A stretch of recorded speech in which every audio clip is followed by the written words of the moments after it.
Assalamualaikum warahmatullahi wabarakatuh. Kembali lagi bersama saya Risma Grabsari di mata kuliah Auditing pada pertemuan ke-10. Izin saya share screen. Halo, Google ya. Ibu sedang terus. Baik, teman-teman, pada pertemuan ke-10 di materi Auditing 1 kita akan membahas sistem pengendalian internal. Sebelumnya kita sudah membahas bukti audit, kertas kerja, dan kita saat ini membahas sistem pengendalian internal yang dilakukan oleh auditor saat melakukan proses auditing. Nah, apa sih sistem pengendalian internal tersebut?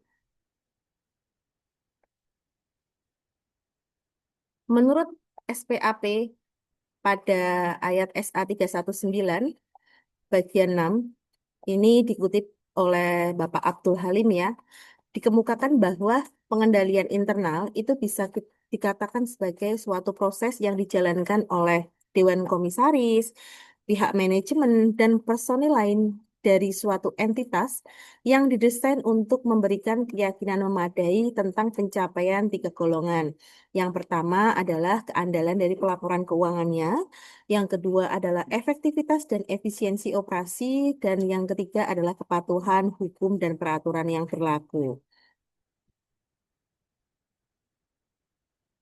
Dengan kata lain, kita bisa mengartikan bahwa sistem pengendalian internal itu adalah perencanaan di dalam suatu struktur organisasi yang menggunakan semua metode dan alat-alat yang nantinya dikoordinasikan untuk perusahaan dengan tujuan menjaga keamanan harta milik perusahaan, untuk memeriksa ketelitian dan kebenaran data akuntansinya, serta mendorong efisiensi dan membantu mendorong dipatuhinya kebijakan manajemen yang telah ditetapkan.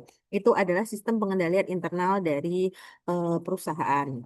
Jadi di dalam suatu sistem pengendalian internal itu sudah ada perencanaan-perencanaannya yang sudah dituliskan, yang sudah direncanakan di awal saat perusahaan itu akan beroperasi terkait dengan pengamanan aktiva atau aset perusahaannya bagaimana, lalu untuk memeriksa ketelitian kebenaran dari data akuntansinya bagaimana, dan di sini juga untuk membantu dipatuhinya kebijakan-kebijakan tersebut oleh pihak manajemen. Apa sih tujuan dari pengendalian internal? Kita bisa lihat yang pertama adalah menjaga kekayaan dari perusahaan atau organisasi. Adanya pengendalian internal itu digunakan untuk menjaga sumber kekayaan dari organisasi itu sendiri. Jadi ada yang namanya pengendalian internal. Yang kedua, memeriksa ketelitian dan kebenaran data akuntansi. Di dalam pengendalian internal digunakan untuk memeriksa ketelitian dan kebenaran dari data akuntansi yang dihasilkan oleh pihak departemen terkait ya, biasanya oleh departemen keuangan di sini. Di sini akan dilihat apakah pencatatannya sudah sesuai, kebenarannya sudah sesuai dengan data kepemilikannya saat ini, atau mungkin ada kesalahan pencatatan dalam penyajian laporan keuangan. Yang ketiga adalah mendorong efisiensi. Mendorong efisiensi serta mendorong dipatuhinya kebijakan manajemen. Dengan adanya pengendalian internal, ini akan mendorong efisiensi dari pihak manajemen dan mendorong dipatuhinya kebijakan manajemen oleh seluruh staf dan organisasi yang ada di pihak perusahaan.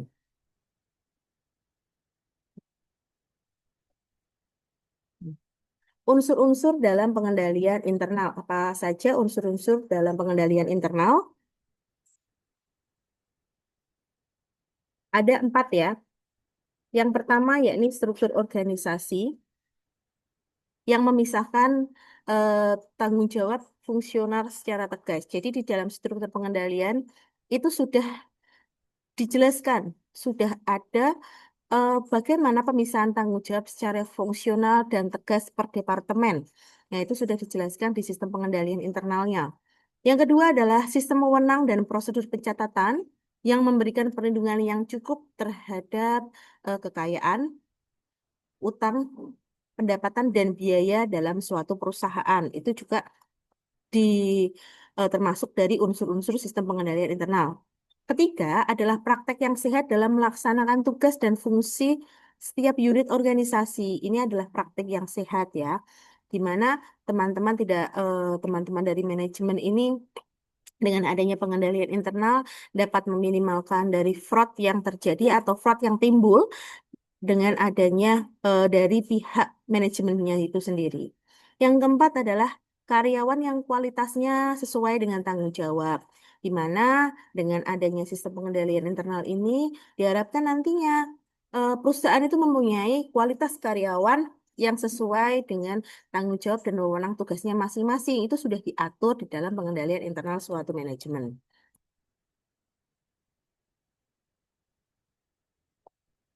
Hmm,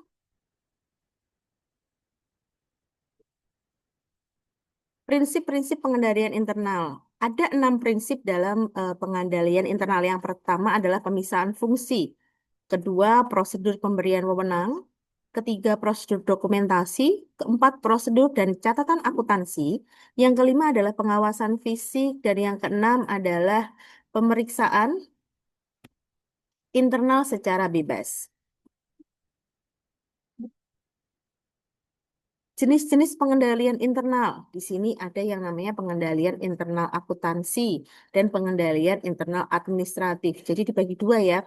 Dibagi internal akuntansinya, dibagi dengan internal administratifnya. Kita bahas dulu yang pertama yakni pengendalian internal akuntansi. Nah, kenapa sih dibuat pengendalian internal akuntansi? Nah, di sini alasannya pihak kenapa harus dibuat pengendalian internal akuntansi? Karena untuk mencegah terjadinya inefisiensi. Nah, menjaga kekayaan perusahaan dan memeriksa keakuratan data akuntansi. Jadi pengendalian akuntansi ini berguna untuk menjaga kekayaan perusahaan serta memeriksa apakah data akuntansinya itu sudah akurat, sudah benar ya. Contohnya misalnya bisa kita lihat dalam pengendalian internal akuntansi, yakni adanya pemisahan fungsi dan tanggung jawab antar unit organisasi. Jadi, antara departemen satu dengan departemen yang lainnya itu terjadi pemisahan fungsi dan tanggung jawab. Sehingga di sini teman-teman auditor bisa melihat bagaimana keakuratan data akuntansi pada setiap departemen. Selanjutnya adalah pengendalian internal administratif. Pengendalian internal administratif ini digunakan untuk efisiensi dan mendorong dipatuhinya kebijakan manajemen. Kalau tadi yang akuntansi untuk laporan keuangannya akurat sesuai dengan KABU dan ini ya, apa namanya? Datanya itu untuk menjaga kekayaan perusahaan. Tapi kalau untuk pengendalian internal administrasi, ini mendorong karyawan untuk mematuhi kebijakan dari manajemen. Nah, contohnya apa? Di sini contohnya adalah pemeriksaan laporan untuk mencari penyimpangan yang ada dan kemudian diambil tindakan. Nah, dengan adanya pemeriksaan-pemeriksaan yang dilakukan oleh tim auditor, tentunya teman-teman karyawan ini akan terdorong untuk mematuhi kebijakan-kebijakan yang telah disampaikan atau yang telah diberikan oleh pihak manajemen. Nah, tadi ya dengan adanya pemeriksaan tersebut, apabila ada penyimpangan, berarti apa? Tindak lanjutnya itu akan diambil tindakan dari pihak manajemen karena adanya hasil temuan dari auditor. Itu adalah pengendalian internal administratif. Nah, di sini ada tujuan dari pengendalian internal dan pembagiannya menurut tujuannya. Nampak di layar ya bahwa teman-teman ada skema. Di sini ada tujuan pokok sistem pengendalian internal. Yang pertama adalah menjaga kekayaan dari organisasi itu sendiri. Yang kedua adalah mengecek ketelitian dan data ya, data akuntansi yang dapat dipercaya dan dapat diandalkan tentunya. Lalu mendorong efisiensi serta mendorong dipatuhnya kebijakan manajemen. Nah, poin 2 di atas. menjaga kekayaan organisasi dan mengecek ketelitian dan data akuntansi itu masuknya adalah tujuan dari sistem pengendalian akuntansi.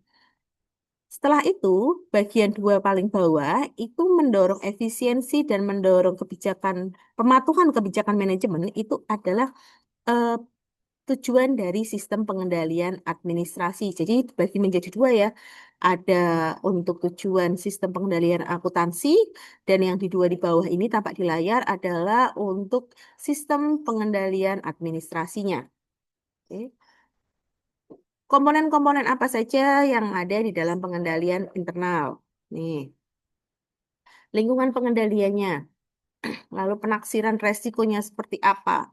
Aktivitas pengendaliannya bagaimana, informasi dan komunikasinya, serta yang terakhir, monitoring dan pemantauan dari adanya sistem pengendalian tersebut.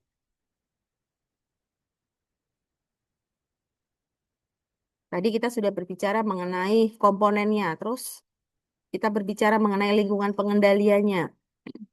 Pengendalian ini merupakan lingkungan di dalam satu organisasi yang dibentuk oleh beberapa faktor-faktor. Misal, kita bisa lihat dari integritas dan nilai dari etikanya, lalu komitmen terhadap kompetensinya, pengawasnya, filosofinya, lalu struktur organisasi dan pembagian tanggung jawabnya, kebijakan dan praktek sumber daya manusianya, sampai dengan kesadaran dari pengendalian itu sendiri. Jadi itu adalah faktor-faktor yang membentuk lingkungan pengendalian. Nah, seperti ini ya, menciptakan suasana yang koheren dalam suatu organisasi ya terkait dengan tadi integritas nilai etika dalam suatu perusahaan sampai dengan kesadaran pengendaliannya. Selanjutnya kita akan belajar mengenai penaksiran resiko. Nah, yang dinamakan penaksiran itu berarti mencakup dia identifikasi, mencakup analisanya, mengelola resiko pengendalian internalnya. Jadi ada tiga. Yang pertama identifikasi, analisa, dan mengelola resiko pengendalian internal. Resiko pengendalian itu dapat timbul. Biasanya yang terjadi dalam organisasi apabila ada penambahan subdepartemen atau usaha baru ya, tentu saja transaksi baru itu akan memerlukan sistem dan prosedur baru. Padahal kalau kita lihat prosedur dan sistem yang lama itu sudah berjalan, sehingga muncullah yang namanya eh, pemberlakuan sistem dan prosedur baru tadi ya karena akibat ada bidang usaha baru atau departemen yang baru di dalam suatu perusahaan. Itu adalah risiko yang muncul akibat pengendalian.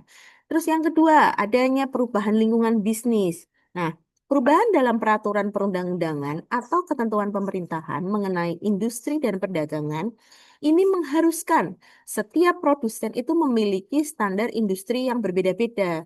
Nah, di sini apabila ada perubahan sistem pengolahan data dari manual ke berbasis komputer, itu juga menimbulkan perubahan penaksiran resiko ya. Tadi ya, misal dulu sebelum zamannya digitalisasi, semua audit itu menggunakan kertas kerja yang bentuknya worksheet-nya itu berupa manual, semua di print, dicatat, dikopi dan macam-macam. Sekarang sudah muncul prosedur baru, yakni berbasis komputer, berbasis digital, seperti contoh aplikasi yang sering digunakan oleh teman-teman KAP adalah aplikasi Atlas ya. Itu langsung aplikasi dari Kementerian Keuangan terkait dengan audit. Nah, itu perubahan lingkungan seperti itu juga bisa mempengaruhi resiko pengendalian. Nah, teman-teman, istilah penaksiran resiko atau risk assessment ini dapat dilihat dari sisi entitas dan auditor.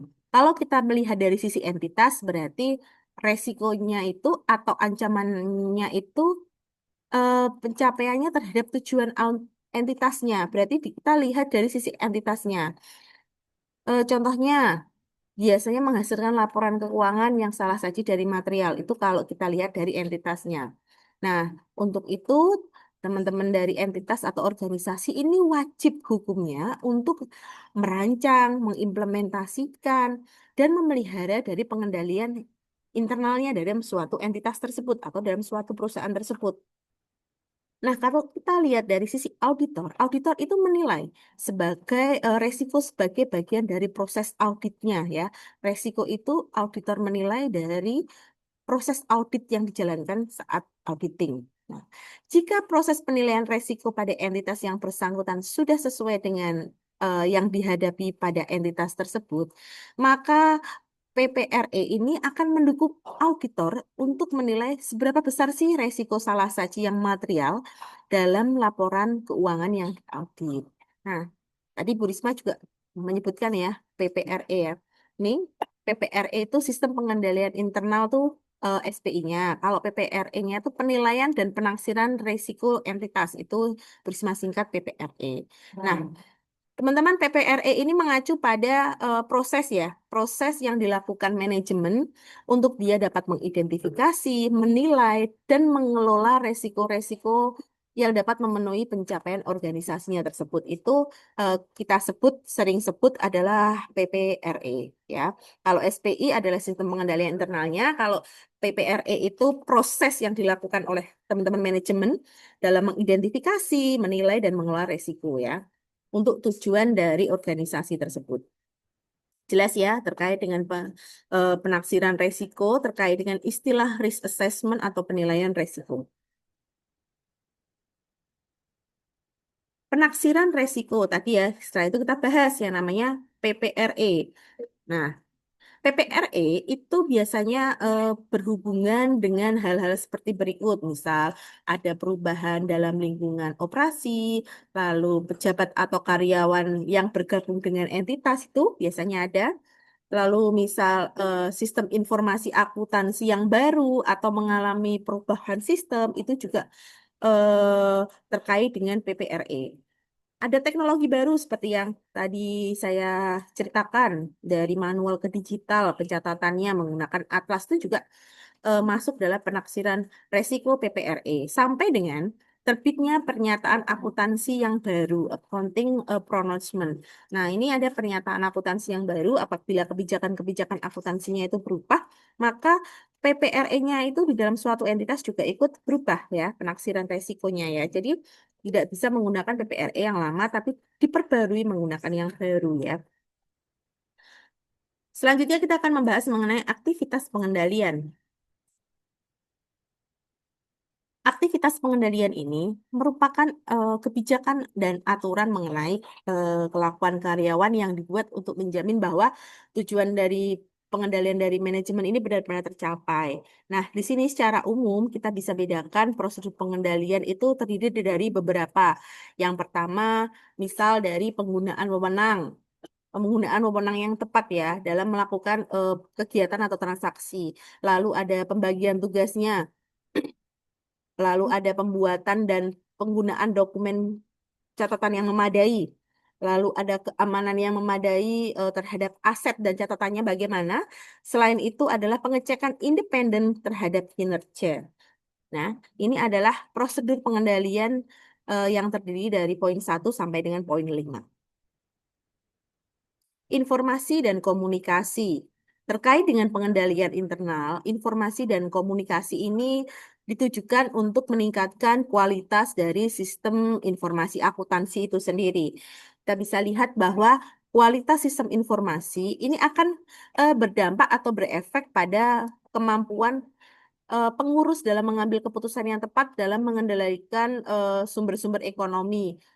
Lalu untuk menyusun dan menyajikan laporan keuangan itu juga sangat diperlukan ya. Jadi kualitas dari sistem informasi akuntansinya itu sendiri.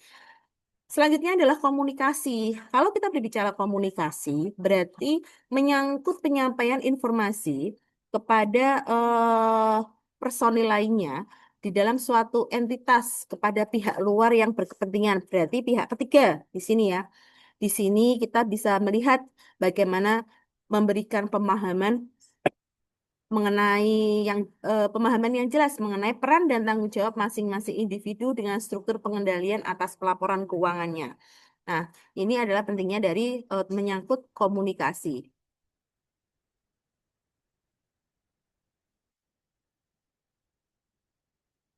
Tahapan selanjutnya adalah monitoring dan pemantauan.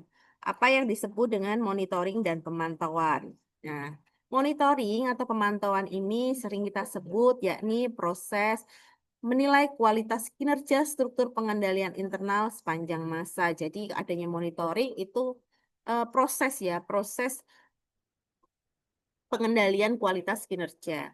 Nah, hal ini menyangkut penilaian tentang rancangan dan pelaksanaan operasi pengendalian oleh orang yang tepat untuk setiap periode waktu tertentu. Di mana di dalam monitoring atau pemantauan ini, sistem pengendalian internal yang telah berjalan sesuai dengan yang dikehendaki dan nantinya akan dimodifikasi sesuai dengan yang diperlukan, sesuai dengan perubahan-perubahan dan kondisi yang berlaku ya. Monitoring dan pemantauan ini. Jadi nanti bisa disesuaikan dengan perubahan-perubahan dan kondisi yang berlaku. Ini adalah fungsi pengendalian internal. Ada pengendalian internal untuk pencegahan, ada pengendalian internal untuk pemeriksaan, dan pengendalian korektif. Jadi ada tiga ya teman-teman, bisa teman-teman garis bawahi. Fungsi dari pengendalian internal ada tiga, preventive control, detective control, dan corrective control. Ya.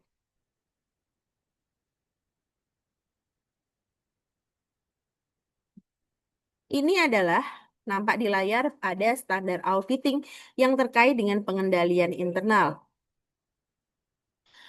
Terkait dengan norma pemeriksaan akuntan itu diatur pada standar pekerjaan lapangan nomor 2, di mana dijelaskan bahwa pemahaman yang memadai atas struktur pengendalian internal itu sudah dijelaskan, undang-undangnya jelas, di SPAP tahun 1994 yang diperbarui di tahun 2023.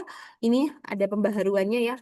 Ini ada pernyataan mengenai standar audit PSA nomor 06 mengenai pengajian dan penilaian sistem pengendalian sampai dengan PSA nomor 60 mengenai penentuan resiko dan pengendalian internal. Nah, kalau yang PSA terbaru ini, PSA nomor 60 ini pengendalian resikonya sudah berbasis sistem informasi komputer ya.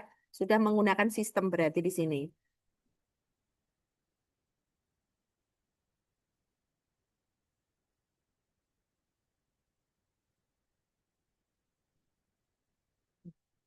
Pengendalian internal pada lingkungan pemrosesan menggunakan data elektronik, lalu turun ke bawah menjadi pengendalian umum dan pengendalian aplikasi, mulai dari data elektronik, lalu masuk ke pengendalian umum, dia menggunakan aplikasi, selanjutnya masuk lagi ke pengendalian umumnya. Jadi kalau pengendalian umum itu, dia sudah ada standarnya, standar yang digunakan eh, untuk teman-teman karyawan dalam suatu entitas dalam dia melakukan fungsi kegiatannya. Nah, biasanya dari organisasinya, dari prosedur dan standar atau perubahan programnya, atau pengembangan sistem atau pengoperasiannya itu sudah difasilitasi oleh pengelolaan data dari pengendalian umum ini ya. Nampak di layar ya teman-teman untuk bagannya. Ada tiga persyaratan dalam sistem pengendalian internal. Yang pertama itu adalah prosedur, prosedurnya seperti apa, pelaksanaannya seperti apa, dan pemisahan tugas. Ya, kita bicara prosedur terlebih dahulu. Kalau yang pertama-tama, prosedur awal itu harus ada prosedur awal dan prosedur lainnya yang harus jalannya. Jadi prosedur pertama-tama harus ada prosedur tertentunya. Jadi pokoknya itu harus ada dan prosedur-prosedur lainnya itu yang menjadi tambahan yang harus dijalankan dalam suatu proses audit. Yang kedua adalah pelaksanaannya. Di sini syarat yang kedua bahwa prosedur yang telah ditetapkan itu dilaksanakan oleh orang-orang yang cakap. Jadi kembali lagi yang melakukan auditing adalah orang-orang yang cakap, yang profesional. Kecakapan ini meliputi kombinasi dari keahliannya seperti apa, pengetahuannya, ketelitian dan wewenangnya yang cukup. Yang ketiga adalah pemisahan tugas. Pemisahan tugas terkait dengan pelaksanaan prosedur yang telah ditetapkan oleh orang yang cakap saja tidak cukup. Jika seseorang menjalankan beberapa prosedur yang satu sama lain, ini akan bertentangan dengan sistem pengendalian internal karena tidak dapat berfungsi sebagaimana harusnya ya. Jadi pemisahan tugas itu juga diperlukan dalam pengendalian internal dalam suatu sistem audit.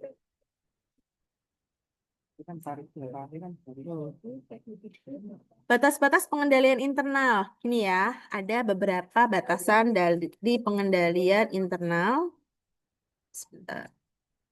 Pertama, persengkongkolan, biaya dan kelemahan manusia. Persengkongkolan atau collusion ini akan menghancurkan pengendalian internal yang bagaimana baiknya.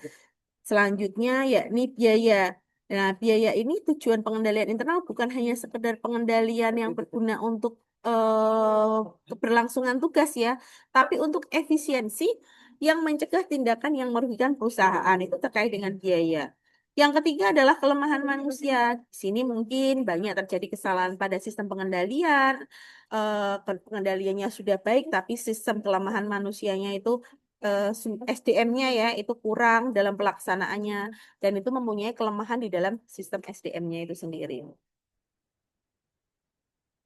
Nah, ini ada flowchart. Kalau teman-teman sudah em, mendapatkan mata kuliah sistem informasi akuntansi, flowchart atau bagan seperti ini, teman-teman sudah paham terkait ini. Flowchart adalah tekniknya, sistem pengawasan internalnya, menggunakan simbol-simbol ya. Ada simbol dokumen, ada simbol proses, ada simbol keputusan. Nah, keputusan kalau seperti ini, ya kalau lanjut berarti berarti dilanjutkan, tidak berarti ini ditolak. Nah, ada garis panah yang menunjukkan arah atau arus data. Lalu ada catatan penjelasnya, lalu ada pembuatan untuk mempersiapkan dokumen. Jadi semua ini sudah tergabung di dalam flowchart yang nantinya ada pada suatu sistem, ya.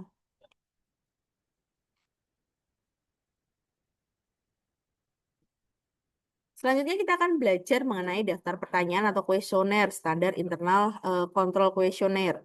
Nah, metode ini digunakan untuk menjelaskan sistem pengawasan internal dengan cara mengisi daftar pertanyaan.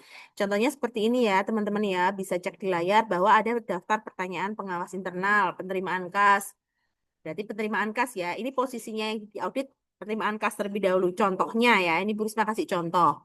Ada klien namanya siapa? Posisi karyawan yang diwawancarai itu posisinya apa? Misal bagian keuangan, bagian piutang, ditulis di sini namanya, kodenya berapa, tanggal wawancaranya berapa.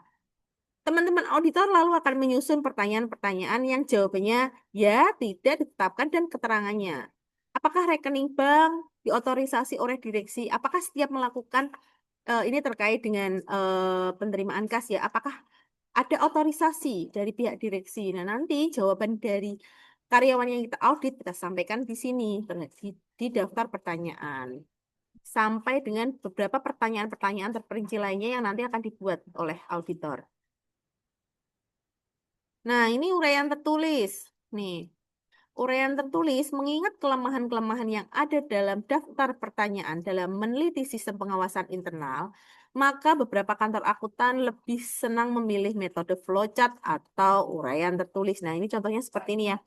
Kantor akuntan Intan, NCO, Jalan Imam Bonjol, nomor 125, misal, kode kakaknya berapa? Nah, ini pasti harus ada yang namanya kopnya. Alamat kantor akuntannya di mana? Kode kakaknya berapa? Periode prosedurnya berapa dan prosedur apa saja yang digunakan? Misal, ini karena tadi mengenai penerimaan kas, berarti ini terkait dengan penerimaan kas. Nama PT-nya, misal PT-nya di sini Berlian Co. Nah, berarti kita membuat uraian tertulis tentang prosedur penerimaan kas di bulan Desember tahun berjalan tahun akhir untuk PT Berlian dan Co. Nah, di sini dituliskan, misal semua kas diterima pada pas dalam bentuk cek atas nama siapa, lalu kasir membuat surat-surat, lalu kasir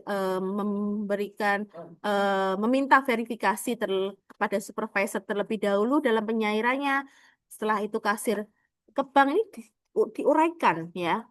Di akhir, teman-teman bisa lihat ada kesimpulan. Kesimpulan di sini terkait dengan pengawasan internal terhadap penerimaan kasnya lemah. Tidak ada fungsi penyimpanan dan pencatatan kas. Di kasus ini seperti ini. Tapi setiap akuntan itu berbeda-beda sesuai dengan prosedur penerimaan kas yang terjadi di entitas tersebut. Nah, di bawah itu pasti ada checklist. Checklist itu dibuat oleh tanggal berapa, diperiksa oleh tanggal berapa. Ini wajib dan apabila tidak ada salah satu di antaranya, maka dikatakan bahwa uraian tertulis yang dibuat oleh kantor akuntan Intan dan Ku ini tidak sah dan tidak dapat diterima oleh proses auditing ya. Ini benar-benar harus diperhatikan. Tujuan dari standar pemeriksaan internal dan siklus akuntansi ini bisa di siklus pendapatan ya. Biasanya untuk penagihan lalu dilaporkan secara akurat ini juga penting. Lalu siklus pengeluaran ini ya, ada SPI untuk siklus akuntansi, siklus pendapatan, siklus pengeluaran, nih, siklus produksi, nih, berbeda-beda ya, bisa teman-teman lihat. Lalu ada pemisahan tanggung jawab fungsional, misal bagian order terpisah dengan bagian gudang dan bagian akuntansi dan penerimaan kas. Jadi nggak boleh nih, satu bagian itu dia menerima order, habis dia menerima order, dia juga megang kas, habis megang kas dia megang bagian akuntansi. Nah, tidak ada pemisahan fungsi dan tanggung jawab fungsional, sehingga nanti untuk resiko fraudnya juga akan lebih tinggi. Nah, ini sistem wewenang dan prosedur pencatatan. Cek harus ditandatangani oleh penjabat berwenang. Jadi tidak boleh nih teman-teman menandatangani atau mencairkan cek tanpa harus spesimen dari pejabat yang berwenang. Lalu cek tersebut belum dicatat ke dalam faktur atau tidak ada pencocokan antara faktur penjualan dengan order pengiriman dengan cek yang diterbitkan itu harus cocokkan. Nah, ini ya, ini adalah salah satu contoh dari sistem wewenang dan prosedur dari pencatatan itu sendiri. Nih, pegawai yang cakap, misal kriterianya, teman-teman bagian akuntansi personilnya minimal adalah lulusan D3. Jadi perusahaan berhak itu membuat syarat-syarat untuk bagian akuntansi sehingga pencatatannya nanti juga teman-teman paham. Manajer akunting dijabat oleh karyawan yang mungkin yang telah berpengalaman di bidangnya minimal 3 tahun dan berpendidikan minimal S1 akuntansi. Nah, ini dengan adanya pegawai yang cakap ini diharapkan nanti entitas atau perusahaan itu juga meminimalkan dari fraud yang ada dan laporan keuangan laporan akuntansinya nanti dapat dibuat lebih baik. Nih ya, dan data tersebut dapat diandalkan. Oke. Baik teman-teman, pada hari ini kita sudah mempelajari mengenai bagaimana sistem pengendalian internal di dalam perusahaan, mulai dari definisi sistem pengendalian internal itu sendiri, sampai dengan bagaimana sih perusahaan itu meminimalisir pengendalian internal mungkin dengan cara pemilihan pegawai yang baik. Yang pertama yang bisa dilakukan ya, ada kriteria-kriterianya tertentu.